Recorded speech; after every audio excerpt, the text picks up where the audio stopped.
여러분 안녕하세요. 반갑습니다. 지금 리플에 투자하시는 분들께서 이제 가장 예민한 사안은 바로 최근에 그 약식 판결에서 다소 불리한 판정을 받은 그 SEC의 위원장 게리 겐슬러가 과연 자신들이 이제 불리한 판결을 받은 그 부분에 대해서 이제 항소를 할 것이냐 뭐 그런 부분이죠. 왜냐면 항소만 아니면은 리플은 이제 뭐 걱정할 것이 거의 없기 때문이죠. 자, 그렇다면 그 이 약식 판결을 리플에게 좀 유리하도록 이끌어낸 그 토레스 판사 있죠. 아날리사 토레스. 그 판사는 과연 정말로 이제 개인의 사심 없이 그 삼권 분립이라는 그 법의 정신에 의거해서 판결을 한 것일까요? 그 바이든 정부와의 어떤 정치적 교감 뭐 그런 것은 없었을까요? 이런 부분들이 참으로 궁금한 사안이죠. 자, 그리고 또 한 가지, 과연 미국의 조 바이든 대통령은 최근에 그 SEC와 리플 사이의 약식 판결 결과에 대해서 어떤 생각을 하고 있을까요? 과연 리플과 암호화폐에 대한 조 바이든 대통령의 생각과 고민, 그리고 앞으로의 계획들은 무엇일까요? 자, 그런 부분들을 알 수 있다면 리플을 보유하신 분들은 앞으로 리플 투자로 어떤 수익을 거둘 수 있을 것인지를 짐작할 수가 있겠죠. 자, 그래서 그것에 대해서 이야기를 나눠보도록 하겠습니다. 보시죠.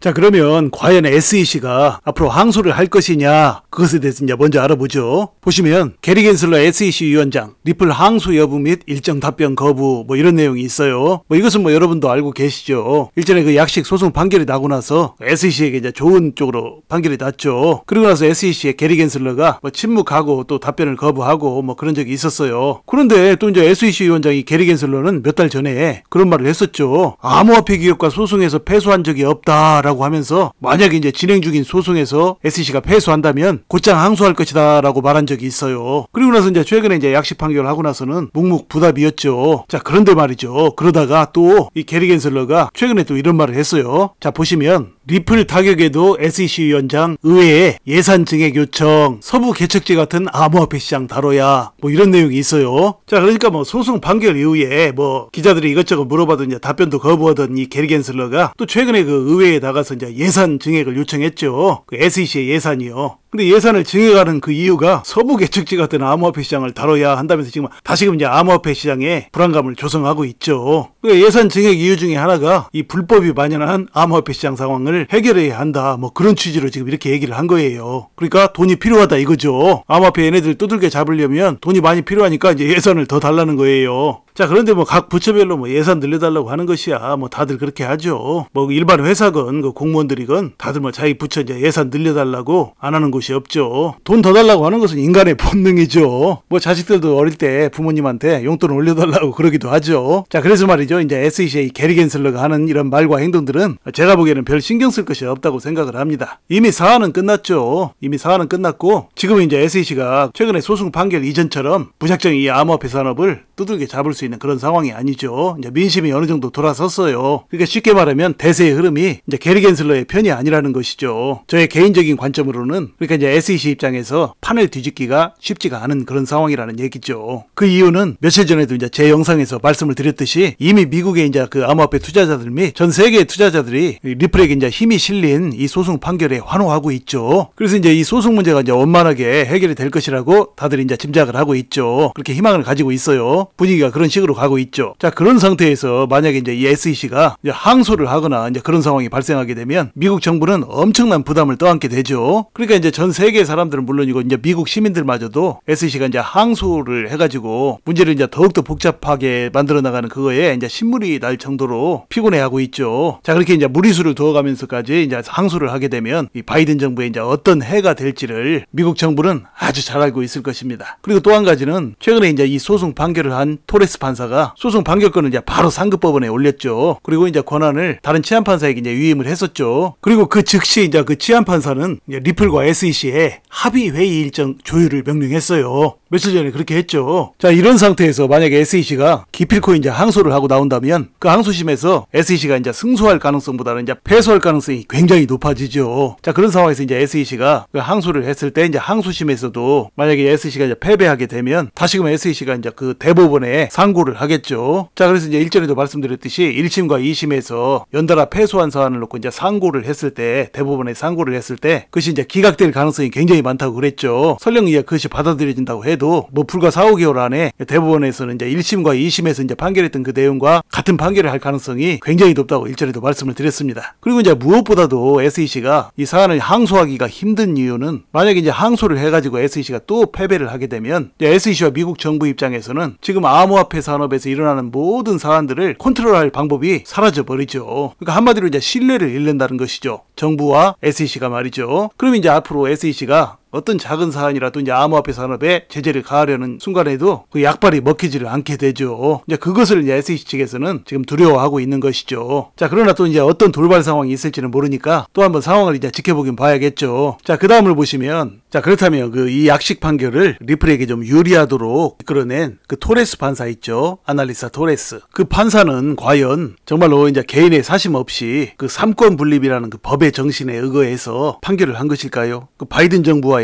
어떤 정치적 교감 뭐 그런 것은 없었을까요? 자, 그런 관점에서 한번 이야기를 나눠보죠. 이 미국이라는 나라는 말이죠, 이 이민자들의 나라예요. 그러니까 이제 세계 각국으로부터 이제 이민을 온 사람들이 그들이 모여서 이제 미국이라는 나라의 시민이 되고 국민이 되고 그렇게 이루어진 나라가 바로 이제 미국인 것이죠. 그러니까 이제 세계의 어느 나라 사람이라도 이제 그 나라에 가서 시민권을 얻고 영주권을 얻고 그렇게 해서 이제 미국 국민이 되는 거예요. 그런데 놀라운 것은 말이죠, 이 미국인들의 애국심이 그야말로 타의 추종을 불허할 정도로 그렇게 이제 강하다라는 거예요. 그러니까 핏줄로 이루어진 국가가 아닌데도 이 국가에 대한 애착은 그렇게 강하다라는 거예요. 미국은 이제 세계 1등 국가이고 이제 삼권 분립의 정신도 다른 나라들보다 강하죠. 입법, 사법, 행정이 철저하게 이제 분리가 돼 있어서 서로 견제하고 이제 이렇게 균형을 맞춰서 이제 국가가 발전하는 그런 시스템이죠. 그래서 이제 많은 사람들은 이번에 이제 리플과 SEC의 이제 소송 문제에 있어서도 판사가 이제 사심 없이 판결해 주기를 바랬죠, 그동안. 그런데 또 이제 최근에 이제 판결이 리플에게 이제 유리하게 난 이런 모습을 보고 정말로 토레스 판사가 이제 삼권 분립의 정신에 입각해서 사심 없이 정부의 간섭을 받지 않고 올바른 판단을 했다, 뭐 이렇게 생각을 할 수 있어요. 그 말이 맞을 수 있어요. 그러나 또 다른 면으로 한번 생각을 해보죠. 이 미국이라는 나라는 말이죠, 국가의 운명이 걸리지 않은 사안에 대해서는 그야말로 이제 삼권 분립의 원칙이 잘 지켜지는 나라가 맞아요. 그러나 일단 이 미국의 운명이 달려있는 그런 사건들이 있죠. 그런 사안들에서는 옳고 그름을 따지지 않고 모두가 이제 미국의 편이 되어 함께 똘똘 뭉치는 그런 경향이 아주 강합니다. 그걸 이제 미국인들은 미국인의 저력이라고 하고 또 외부에서도 그렇게 평하기도 하죠. 자, 미국인들의 이러한 성향을 이번 리플과 이제 SEC의 소송 판결권에 대입해 보면 바로 토레스 판사의 그 판결이 바이든 정부의 뜻이라고 볼 수 있는 여지가 많이 있습니다. 그러니까 이게 무슨 얘기냐면,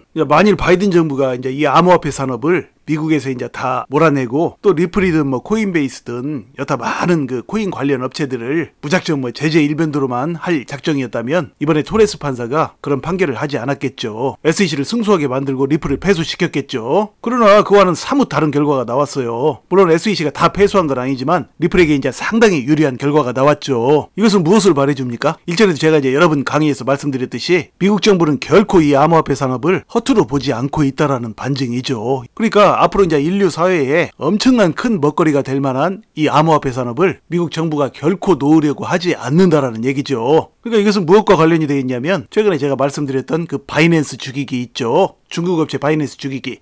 그러니까 이 암호화폐 산업에서도 미국과 중국 간에 패권 싸움이 벌어지고 있다는 얘기예요. 그러니까 중국 측은 어떻게 생각할지 몰라도 미국 입장에서는 이 암호화폐 산업의 큰 가능성을 미리 보고 지금 세계 1위 거래소인 바이낸스 있죠. 이 바이낸스를 몰아내고 또 부수적으로 이 암호화폐에 좀 잘못된 그 회사들도 많이 있죠. 그런 회사들에게도 이제 일정 부분 견제를 하고, 그러기 위한 방편으로 리플에게 이제 소송을 걸었는데, 이 리플에게 소송을 건 것은 제가 보기에는 어쩌면 그것은 연막탄이 아닐까. 그러니까 이제 바이낸스를 도태시키고 또 다른 암호화폐들도 또 이제 미국에서 이제 규제해야 된다고 생각되는 그런 암호화폐들 있죠. 그런 암호화폐에도 자연스럽게 이제 제재를 가하기 위한 그런 연막탄이 아니었는가 하는 그런 생각이 들어요. 뭐 저의 관점이긴 하지만 충분히 그렇게 이제 의심해 볼 수 있는 그런 정황이에요.